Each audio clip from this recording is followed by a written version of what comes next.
millions of years ago, long before humans ever walked the earth, something extraordinary ruled the skies above what is now North America. Not a bird, not even a dinosaur, but a creature so massive, so mysterious, that it defied everything we thought we knew about flight.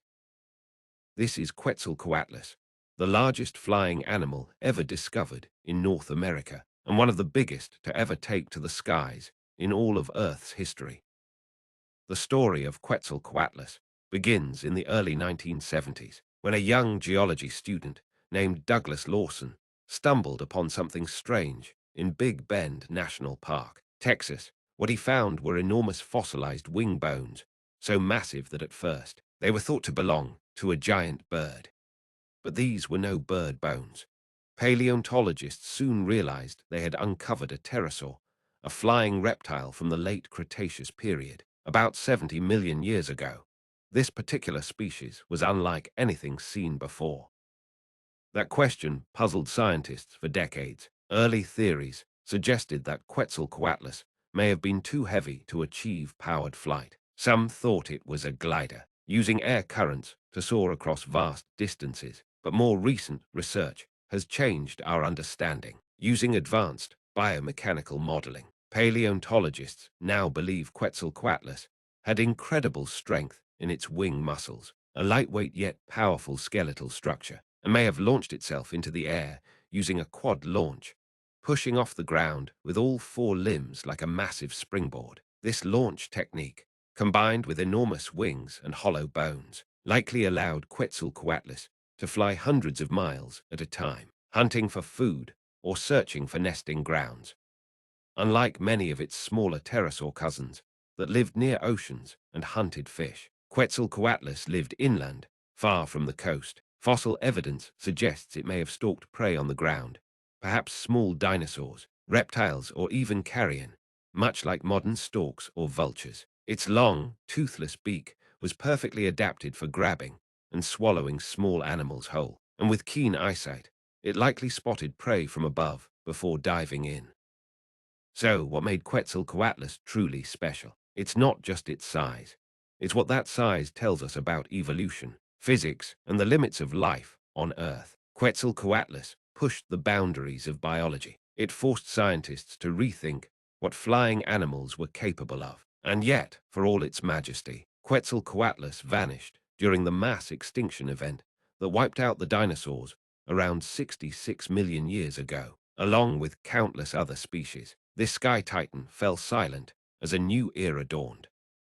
To truly understand Quetzalcoatlus, we must explore the world it lived in, around 70 to 66 million years ago. During the late Cretaceous period, the region that is now Texas looked vastly different. Instead of dry plains and deserts, it was part of the western interior seaway, a vast, shallow sea that split North America into two landmasses, Laramidia to the west and Appalachia to the east.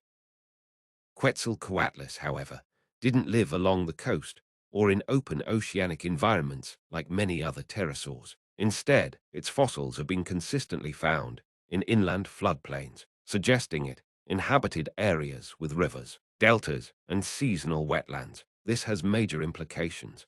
It likely foraged in semi-arid environments dotted with forests, shallow lakes, and meandering river systems. These areas were teeming with life: small dinosaurs, mammals, amphibians, insects, and aquatic species, offering a buffet of food sources for a giant terrestrial predator or scavenger like Quetzalcoatlus.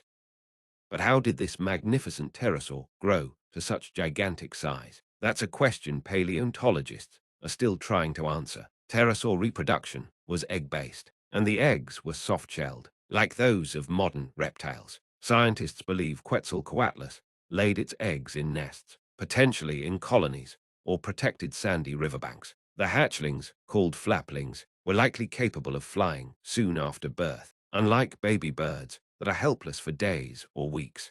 However, Quetzalcoatlus' enormous adult size wasn't achieved overnight. It likely took several years, perhaps a decade or more, to reach full wingspan. During this time, it would have gone through multiple ecological roles, from small aerial insectivore to mid-sized hunter, and finally to apex aerial predator or scavenger as an adult. Growth patterns in pterosaur bones suggest that their growth was rapid during juvenile stages, then slowed as they matured.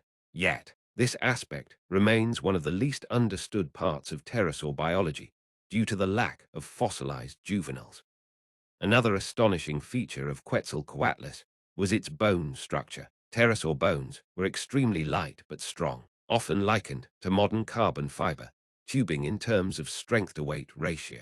Their bones were hollow, thin-walled, and reinforced with internal struts, making flight feasible despite their enormous size. Its wings were made of skin, muscle, and structural fibers called actinofibrils, stretching from an elongated fourth finger down to its hind limbs. This membrane was not just passive skin. It contained muscles, blood vessels, and stiffening fibers, allowing for flexibility, control, and thermoregulation. Meanwhile, its sternum, or breastbone, was massive, anchoring the powerful flight muscles. Some researchers have even proposed that Quetzalcoatlus' flight stroke might have been more similar to a bat than a bird, due to differences in joint articulation and musculature.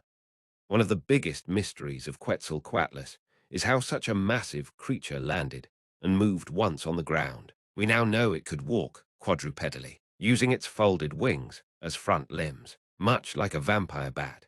Footprint evidence from other large pterosaurs shows distinct walking tracks that support this gait, but its locomotion wasn't clumsy. In fact, some paleontologists believe that on land, it was quite nimble and efficient, capable of walking or even trotting short distances to chase prey or reach a nesting site. As for landing, studies suggest that it likely performed a controlled stall and glide, then touched down feet first before collapsing into a quadrupedal stance. It may have needed open space, like a dry lake bed or clearing, to land safely. For years, paleontologists have debated whether Quetzalcoatlus was a hunter, a scavenger, or both. Some early theories suggested it hunted like a heron or stork, using its long neck and beak to pluck small animals from shallow water or grasslands. Others argue that, like modern vultures, it scavenged the carcasses of large dinosaurs or reptiles, relying on its strong beak and keen vision. A 2021 study from the University of Texas proposed a middle ground view. Quetzalcoatlus may have been an opportunistic forager, feeding on anything it could catch or find, from lizards and baby dinosaurs to eggs, insects, and decaying meat. Its lack of teeth indicates that it didn't chew its food. Instead, it likely swallowed prey whole, perhaps using gravity and neck motion to force food down its throat, much like pelicans or cranes. Quetzalcoatlus northropi is the largest and most famous of its kind, but it's not alone. Paleontologists have also identified a smaller species, known as Quetzalcoatlus species, from the same fossil site in Texas. This smaller form may represent a distinct species within the genus, a juvenile of Q. northropi, or sexual dimorphism, where males and females differed greatly in size. Whatever the case, these findings hint that Quetzalcoatlus wasn't just a one-off giant. It might have been part of a thriving and diverse lineage of inland, apex aerial reptiles that dominated a unique ecological niche.